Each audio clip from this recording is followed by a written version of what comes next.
All right.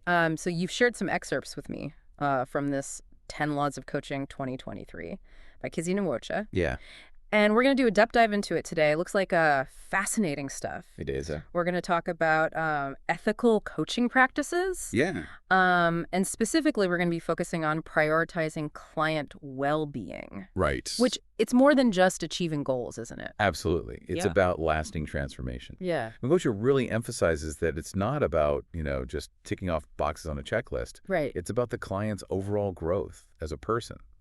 And sometimes that means addressing deeper needs even before tackling those stated objectives. Like that story of Karim from Luxor. He went to his coach, Amir, laser focused on wealth and fame. Right. And Amir recognized that something really crucial was missing. Kareem's desire for all that external success actually masked a need for inner peace. Yeah. And it's fascinating how Amir guided him to that realization. Yeah. By prioritizing inner peace, Kareem was able to build a business that was aligned with his values and find fulfillment alongside his financial success, which is huge. Right. That's Nkwocha's concept of sustainable success in action. Yeah. I mean, so often we chase what we think will make us happy. Exactly. But true satisfaction comes when our actions are truly aligned with our values. Absolutely. But that level of vulnerability, I mean, that requires an immense amount of trust in a coach. It does. Imagine sharing your deepest aspirations, your insecurities, your dreams, all of it. Yeah. That's the level of trust that clients place in coaches.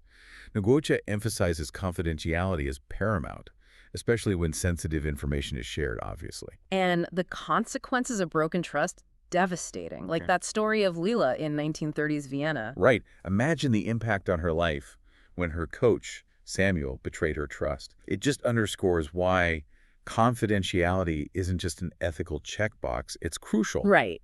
for the client's well-being, Right. sometimes even their safety. Which leads us to the do no harm principle.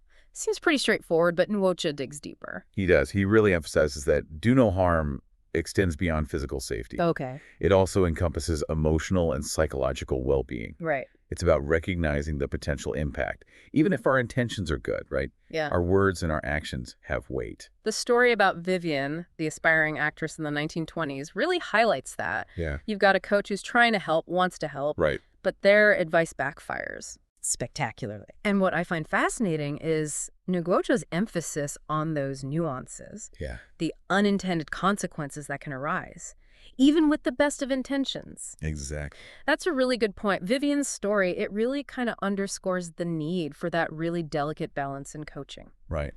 How do you guide someone without being overly directive, especially when you see, potential pitfalls? Nkwocha would say that's where empowerment comes in. Okay. It's about understanding that, it's the client's journey, Right. their growth, their choices, ultimately. Yeah. The story about Ishan, that young merchant in ancient Babylon, Right. illustrated that beautifully. Indeed. Nazir, his coach, could have easily pushed him toward a more conventional path. He could have. But instead, he really empowered Ishan to discover his true calling. Yeah. And that's key to what Nkwocha calls fulfilling outcomes, right? Right. It's not about the coach dictating a path. It's about fostering that autonomy Right. so clients can unlock their own potential. Yeah. It makes me think about those intricate ancient Babylonian maps. Mm-hmm. A good coach doesn't just hand you the finished map. Yeah. They help you learn how to read the constellations, chart your own course.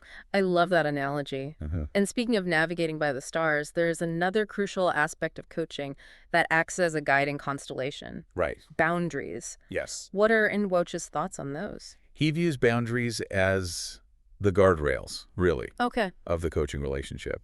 They protect both the client and the coach. And it's about establishing a clear framework, right? Right. For a healthy and productive dynamic. Yeah, it's a two-way street. Absolutely. But even seasoned coaches can sometimes struggle with those lines, right? She can, yeah. Like Simone in Lagos. Exactly. As Nkwocha describes. Even with all of her expertise, her experience just really highlights how crucial it is to maintain those boundaries, even when faced with challenging situations. One type of boundary that he really dives into is this idea of dual relationships. Have you ever encountered that term in relation to coaching? I haven't, actually. What does that refer to? So it's when the coaching client have another relationship outside of coaching. So like their friends or business partners, maybe even family members, Nkwocha, he cautions against these situations because they can really blur the lines Oh, yeah. and jeopardize the coaching relationship. It's almost like, trying to read a map with two sets of markings overlaid. Things can get really messy really fast. Yeah, that makes perfect sense. So clear communication from the start is paramount.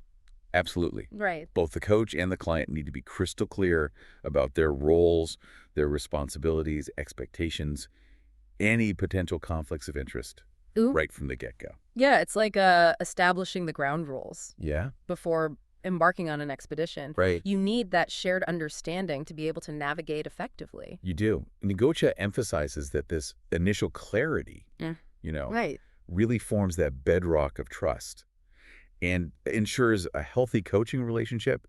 It's about informed consent and mutual respect from the very beginning. And this need for clarity extends beyond those initial boundaries, right?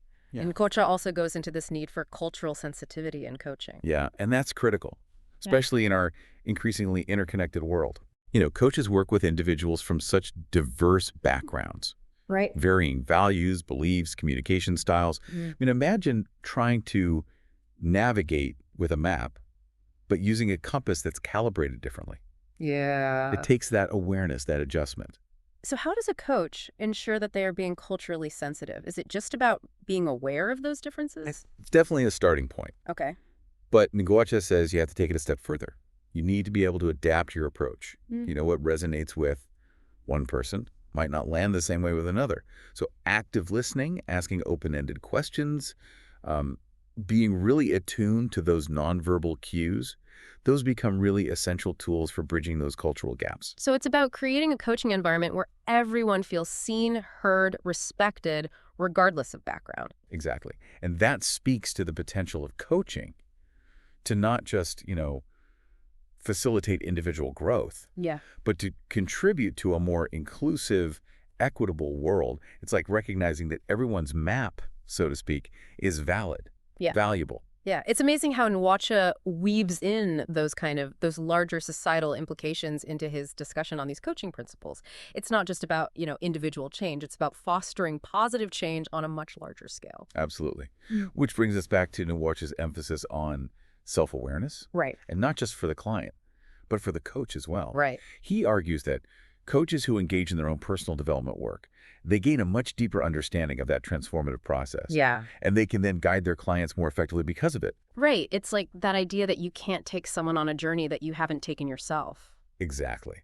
And Nkwocha really highlights the importance of coaches continually examining their own biases, Right. motivations, practices, Mm. even seeking out their own mentors or coaches to help them support their growth. So to be an ethical and effective coach is to be a lifelong learner, It is. constantly striving for personal and professional development. Absolutely. Well, this has been incredibly illuminating. This deep dive into 10 Laws of Coaching 2023 has given me so much to think about, both in terms of personal growth and the role of these really ethical coaching practices and how important that is Yeah. in facilitating that growth. Yeah, it's a really good reminder that personal development coaching is a powerful tool for transformation. It is. But like any powerful tool, it needs to be used responsibly, ethically, and with a really deep understanding of its potential impact. Absolutely. So as you move forward, whether you're considering hiring a coach or maybe even exploring that path to becoming one yourself, Right. remember that core message from Nkwocha: prioritize client well-being above all else. It's true. It's the compass that will keep you on course for a truly transformative journey.